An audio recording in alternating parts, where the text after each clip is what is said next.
한쪽 십자성 아래 모인 우리 가족 낯선 땅 이미 내 삶 오늘부터 아이들이 시작하는군요. 4명이 모이면 되고 4명이 모인 곳에 그렇죠. 그래도 그룹이 샬롬 반갑습니다. 반갑습니다. 새로운 성전에서 예배할 수 있는 기쁨을 누리게 하신 하나님께 모든 영광을 올려드립니다. 오늘은 요한복음 5장 말씀을 가지고 내가 낫기를 원하느냐라는 제목으로 하나님의 말씀 선포하겠습니다.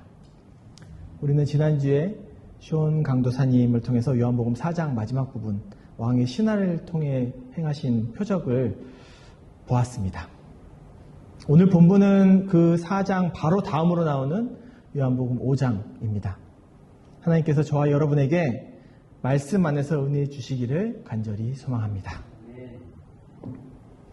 요한복음 5장은 이제 예수님의 세 번째 표적입니다. 누구나 한 번쯤 들어봤을 베데스다 못에 38년 된 병자 이야기입니다. 갈릴리에서 표적을 행하시고 예수님은 다시 예루살렘으로 올라가십니다. 그리고 그 예루살렘 성 안에는 여러 성문들이 있었어요. 그 가운데 특별한 의미를 가진 문이 하나 있었는데 그것이 바로 양문입니다. 양문은 예루살렘 성벽 북동쪽에 위치한 문입니다. 양문은 단순한 출입구가 아니고 이 문은 성전에서 하나님께 드려지는 제물의 양들이 들어오는 문이었어요. 이 문을 통해 들어온 양들은 결국 성전에서 희생 제물이 되어 사람들의 죄를 대신해서 죽었습니다.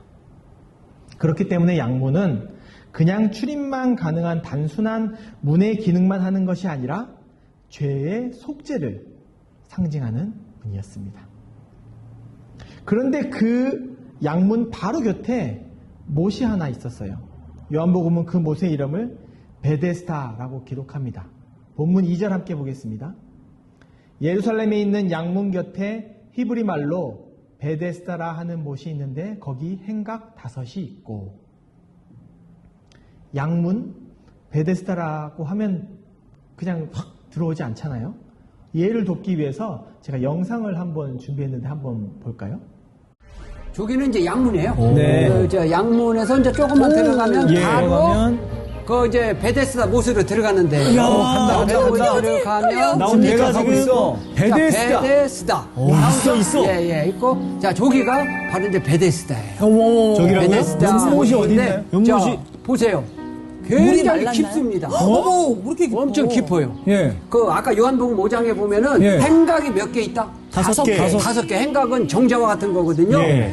정자와 같은 게 5개가 있다는 얘기는 규모가 크다 적다. 와, 크다. 엄청 크다는 건데 네. 뭐 복원도를 이렇게 보면은 저렇게 생겼어요. 원래는 저렇게 깊네요. 예. 아니, 들어가는 것도 들어가는 건데 못 나오겠는데. 사실 자 보세요. 위치를 보세요. 양문 곁에 왼쪽은 성전이요, 오른쪽은 베데스다 연못이 딱 이렇게 보이잖아요. 네, 저게 바로 양문 성전 베데스다 못이었어요. 4K로 다운받았습니다. 여기서 베데스다라 하는 이름은요, 히브리어로 베트 헤세드라는 말에서 온 것인데요. 이 말의 뜻은 자비의 집 혹은 은혜의 집이라는 뜻이에요. 영상에서 보셨듯이 베데스다 못이 우리가 뭐 그림 사파 이런 데서 보는 것처럼 조그만 못이 아니었어요. 길이는 100에서 110m 정도, 넓이는 60에서 80m 정도, 깊이가 7, 8m 정도 됐다고 합니다.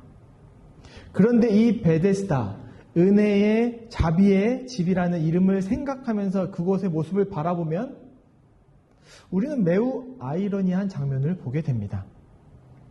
그 화려한 성전 예배의 이면에 세상의 모든 고통과 신음이 집결된 장소, 그곳이 바로 베데스다였습니다. 본문 3절 한번 볼까요? 그 안에 많은 병자, 맹인, 다리 전 사람, 혈기 마른 사람이 누워 물의 움직임을 기다리니, 자비와 은혜가 넘쳐야 할 집이 그야말로 아수라장입니다.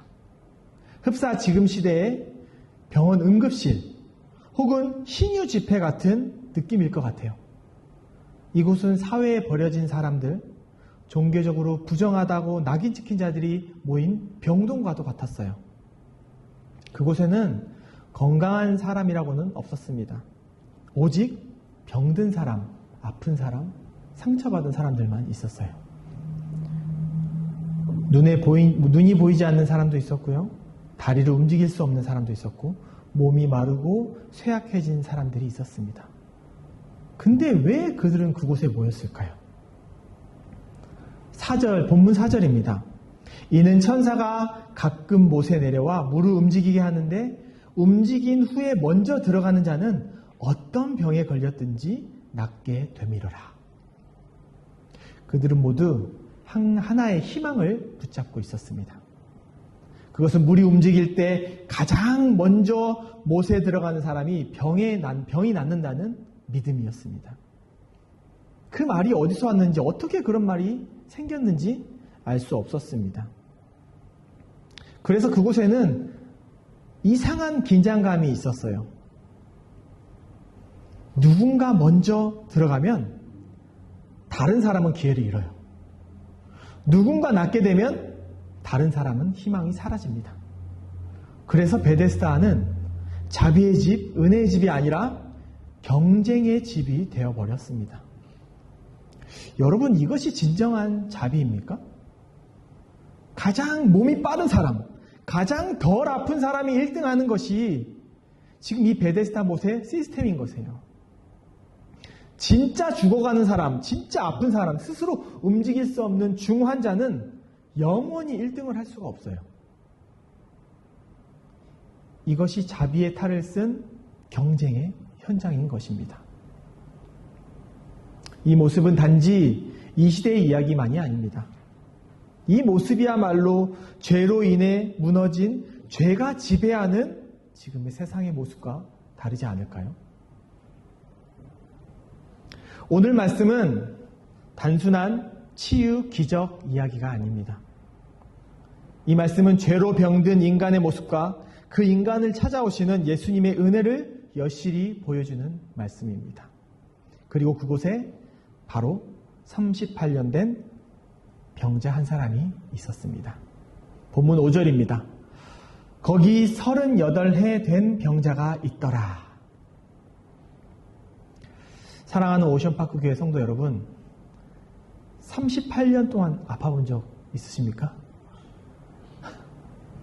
저도 이 무릎이 한 20년은 넘었는데요. 이 시간은 정말 단순한 시간이 아닙니다. 그리고 성경에서 이 38년이라는 숫자는 정말 매우 의미 있는 숫자입니다.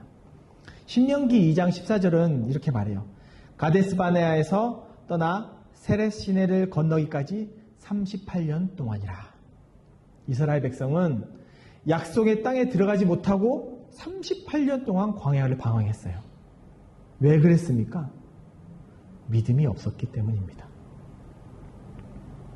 그래서 성경에서 38년은 그들에게 멈춘 시간이었어요. 바로 들어갈 수 있었지만 38년을 뺑뺑이로 돌렸기 때문이에요. 방황의 시간이었고 믿음이 없던 시간이었습니다. 인간의 불순종으로 인해서 소망이 끊어지고 하나님의 징계 아래 놓인 완전한 무능력을 의미하는 것입니다. 이 병자의 인생이 바로 그런 인생이었습니다. 요한복음의 저자는 이 사람을 굉장히 간결하게 설명합니다. 38년 된 병자. 그 이상도 그 이하도 아니에요. 가족이 있었는지, 이름이 무엇인지, 어디가 아픈지, 왜 여기까지 오래 오게 되었는지 전혀 설명하고 있지 않아요. 하지만 이 병자를 통해 단순히 몸이 아픈 한 개인이 아니라 스스로의 힘으로는 결코 약속의 땅에 들어갈 수 없는 절망적인 이스라엘의 영적 상태를 지금 온몸으로 보여주고 있는 것입니다. 이 병자는요, 38년 동안 죽음만을 기다리는 산송장과도 같았어요. 제가 처음 이 38년 된 병자를 묵상했을 때 들었던 마음은요, 아픈 감정들이었습니다. 언제인지 몰라도 처음 이곳 베데스다로 왔을 때는 희망의 감정을 가지고 들어왔을 겁니다. 물론 그때도 스스로 들어오지 못했을 수도 있어요. 누군가의 도움을 통해서 들어왔을 거예요. 그리고 1년 이난이 지날 때까지는 정말로 낳고 싶다는 간절함의 감정이 더 컸을 것입니다. 물이 움직일 때마다 먼저 들어가려고 최선을 다해서 몸부림치고 발버둥 쳤을 거예요. 하지만 10년이 지나고 20년이 지나고 30년이 지나면서 자신을 도와주던 가족이나 친구들은 다 떠나고 자기 곁에 있었던 모든 사람들이 자기를 외면하고 버렸을 때 느꼈던 그 비참함과 배신감의 감정들, 또 자기보다 늦게 온 사람들이 자기도 먼저 들어가서 낳고 나가는 것을 보던 그 뒷모습을 보면서 그 느꼈던 질투와 증오의 감정들, 그리고 이제 모든 것을 내려놓고 자신 곁에는 아무도 없다라고 느끼는 외로움과 고독함의 감정들. 저는 이 병자가 묵상하면서 너무나도 안쓰러웠습니다. 이제는 치유를 기대하기보다 어차피 안 될 거라는 무력감, 그 자체가 되어버린 자포자기의 사람처럼 느껴졌으니까요. 잠언 13장 12절은 이렇게 말합니다. 소망이 더디 이루어지면 그것이 마음을 상하게 하거니와. 사랑하는 오션파크 교회 가족 여러분, 상한 마음을 가진 이 병자의 모습이 오늘날 우리들이 겪는 영적 상태일 수 있습니다. 교회는 다니지만 내 삶이 변하는 건 아무것도 없어. 기도해도 상황은 늘 똑같아 라고 체념하면서 베다스다 행각에 그냥 그저 누워서 바라만 보는 모습이 저와 여러분들은 아닙니까? 바로 죄로 인해 병든 저와 여러분의 모습일 수도 있어요. 로마서 5장 12절은 이렇게 말합니다. 한 사람으로 말미암아 죄가 세상에 들어오고 죄로 말미암아 사망이 들어왔으니. 죄가 들어오면서 질병이 들어왔고 그것을 통해서 고통이 생기고 결국은 죽음에 이르렀다고 말하고 있어요. 이사야서에서도 온 머리는 병들었고 온 마음은 피곤하였으며 발바닥에서 머리까지 성한 곳이 없이 상한 것과 터진 것과 새로 맞은 흔적뿐이라.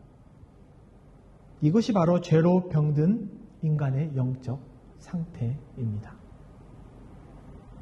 그런 이 병자를 보시고 예수님께서 한 가지 딱 질문을 하세요. 본문 6절입니다. 예수께서 그 누운 것을 보시고 병이 벌써 오래된 줄 아시고 이르시되 네가 낫고자 하느냐? 네가 낫고자 하느냐? 단순한 질문 같지만 이상하지 않습니까? 38년이나 아파 누워있는 사람에게 네가 낫길 원하니? 이렇게 물어보는 게 상식적으로 들리십니까? 당연한 거잖아요. 그럼에도 불구하고 예수님은 절대 불필요하고 쓸데없는 말을 하실 분이 아닌 것입니다. 그래서 이 질문 속에 정말 수많은 의미들이 내포되어 있는 것을 우리가 깨달아야 됩니다. 38년 동안 무뎌지고 무감각해졌던 혹은 완전히 멈춰버렸던 그의 믿음과 지성의 능력을 다시금 일깨우는 질문일 수 있어요. 예수님은 전능하신 하나님이십니다. 본문 6절에도 보았듯이 누워있는 것만 보고도 이미 알고 계셨습니다. 사람은 오랜 고통 속에 있으면 그 상태에 익숙해지기 마련입니다. 어떤 사람은 그래서 문제를 해결하기보다 그 문제 속에 머무는 것이 익숙해지고 맙니다. 예수님은 이 병자에게 그래서 긍휼과 사랑의 마음으로 지금 표현을 하고 계신 거예요. 예수님께서 굳이 이 병자를 만나지 않고도 이 병자에게 말을 걸어주지 않고도 분명 이 병을 고쳐주실 수 있었어요. 하지만 친히 이 병자를 위해서 찾아가셔서 병이 낫기를 원하냐고 물어보고 있는 거예요. 여러분, 이러한 예수님의 사랑이 담긴 행동이 저와 여러분들에게 동일하게 적용되기를 원합니다. 물론 우리가 예수님을 직접 만날 수는 없지만 영적으로 동일하게 적용될 수 있었으면 좋겠습니다. 예수님께서 우리를 말씀으로 찾아오시고 우리의 모든 필요를 아시고 응답해 주시기 때문에 예수님의 긍휼과 사랑과 은혜의 말씀을 통해서 우리가 깨달을 수 있을 것입니다. 그래서 오늘 본문에서는 예수님께서 병자에게 이렇게 말씀하십니다. 네가 낫기를 바라느냐? 이 말씀을 직역하면 네가 건강해지길 원하느냐? 이렇게 읽을 수 있는데요. 예수님의 질문의 의도를 우리가 파악할 수 있어야 되는데 참 어렵습니다. 한번 생각해 봅시다. 아픈 사람 중에 건강해지고 싶지 않은 사람이 어디 있겠습니까? 당연히 건강해지고 싶지 않겠습니까? 장애가 있으면 장애를 극복하고 싶고 낫기를 원하는 게 당연한 마음입니다. 그럼에도 예수님께서 이 병자에게 질문하신 이유는 7절에서 발견할 수 있어요. 본문 7절 함께 보겠습니다. 병자가 대답하되 주여 물이 움직일 때 나를 못에 넣어주는 사람이 없어 내가 가는 동안에 다른 사람이 먼저 내려가나이다. 보통 너 아픈 거 낫고 싶어? 라고 물어보면 응, 나 낫고 싶어 라고 하는 게 그냥 일반적인 대화인데 하물며 메시아이신 예수님께서 질문하는데 이 병자는 자신의 상황과 설명하고 있어요. 이것이 죄로 병든 인간의 모습입니다. 사람은 고통 속에서도 무뎌지면 하나님을 찾지 않습니다. 돈을 찾습니다. 자기를 낫게 해줄 사람을 찾습니다. 세상의 방법을 찾습니다. 그래서 하나님을 찾지는 않습니다. 로마서 3장 11절 깨닫는 자도 없고 하나님을 찾는 자도 없고 이 병자는 자신이 치료받지 못하는 원인을 엄한 곳에서 찾고 있어요. 걷지 못하는 자신의 병 때문에 물이 움직일 때 다른 사람이 먼저 연못에 들어가서 치유받는 일이 반복된다. 이렇게 생각하고 있어요. 전능하신 하나님이 아닌 정말 어디선가 들려오고 자기가 정말 보면서 미신적인 이 것들을 이 이야기에 의존하고 있는 것이에요.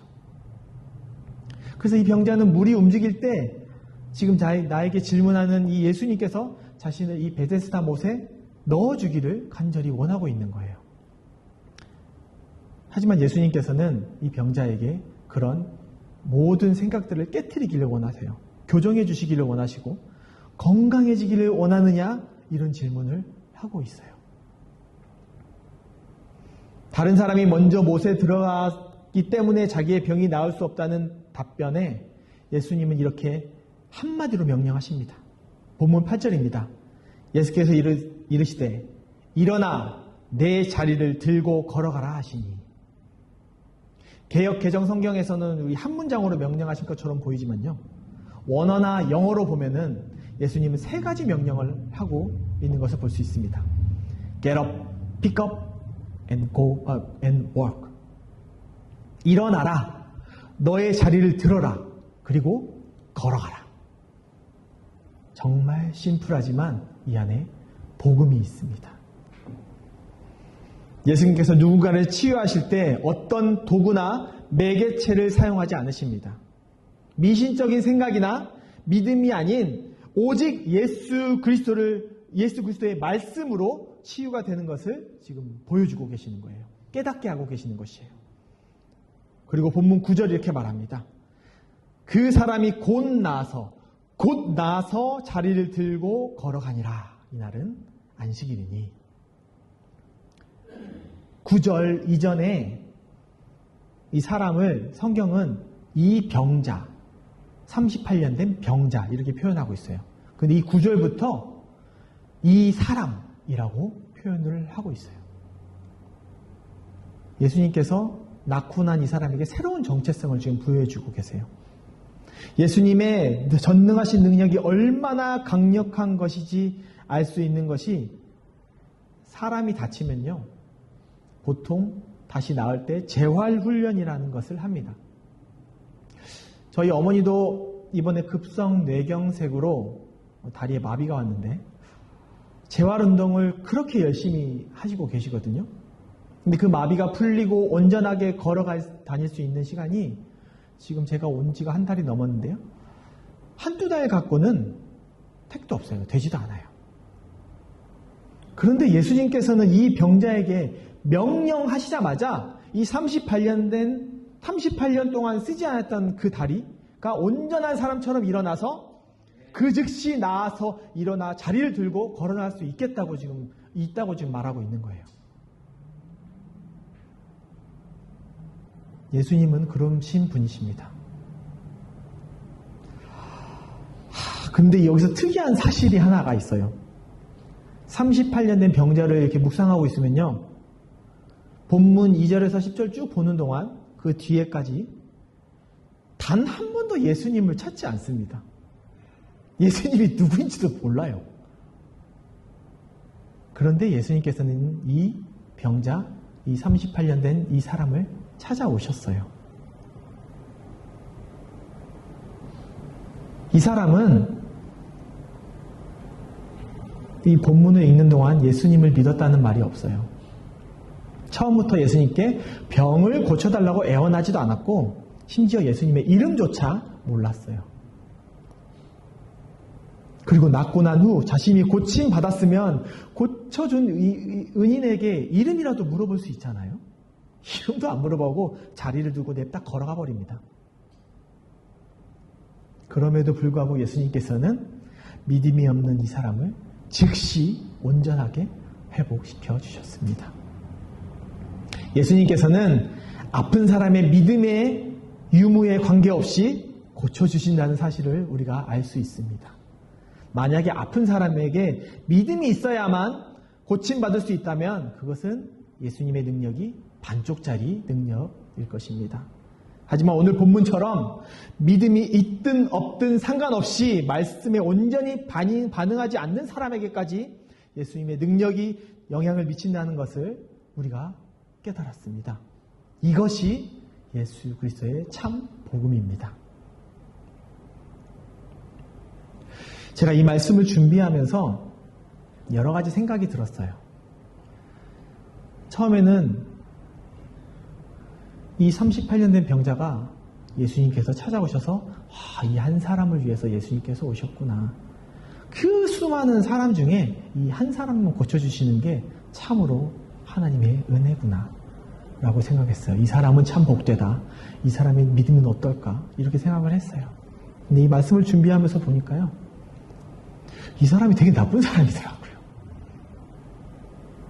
좀 이따가 본문 14절에도 나오지만 우리가 본문 이후의 이야기지만 다시는 다시 아프지 않게 죄를 짓지 말라고 써 있어요. 이 사람의 병은 죄에서 비롯된 거였어요. 근데 끝까지 이 사람은 몰라요. 예수님의 이름도 물어보지 않고요. 끝까지 예수님을 믿었단 말도 없어요. 그래서 처음에는 안쓰럽고 불쌍하고 예수님께서 찾아오셔서 긍휼의 마음으로 찾아봤는데 예수님을 모르는 사람이었구나. 믿음이 없는 사람이었구나. 불신자였구나라는 것을 깨달았어요.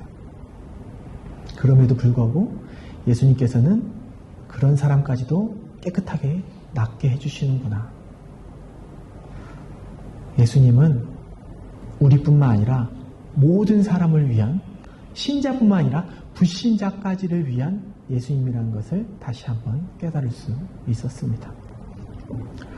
말씀을 마무리하겠습니다. 베데스다 못에 38년 된 병자가 누워 있었습니다. 그는 믿음도 없고 예수님이 누군지도 모르는 누군가 자신을 물에 넣어줘서 자신의 병만 낫기를 간절히 원하는 사람이었습니다. 여러분은 오늘도 베데스다 못 근처 행각 어디인가에 누워 계시지는 않습니까? 나를 도와주는 사람이 없다며 한탄하며 세상을 원망하며 분노하고 있지는 않습니까? 우리의 삶의 38년 같은 시간을 끊어지지 않는 죄와 반복되는 실패와 멈춰버린 신앙에 우리의 믿음을 얽매고 있지는 않습니까? 돈이 없다, 기회가 없다, 환경에 탓만하며 물이 움직이기만을 기다리고 있지는 않습니까? 아니면 그냥 그렇게 사는 게 그냥 나의 인생이겠거니 하며 소망과 희망을 포기한 채 체념으로 살아가지는 않으십니까? 히브리서 13장 8절은 이렇게 선포합니다. 예수 그리스도는 어제나 오늘이나 영원토록 동일하시니라. 아멘.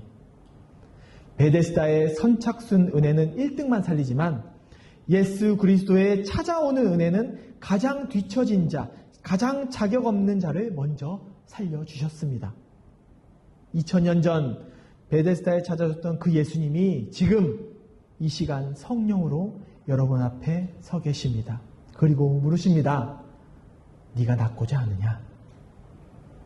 이제 환경을 탓하며 물이 움직이는 기다리는 삶을 끝내십시다.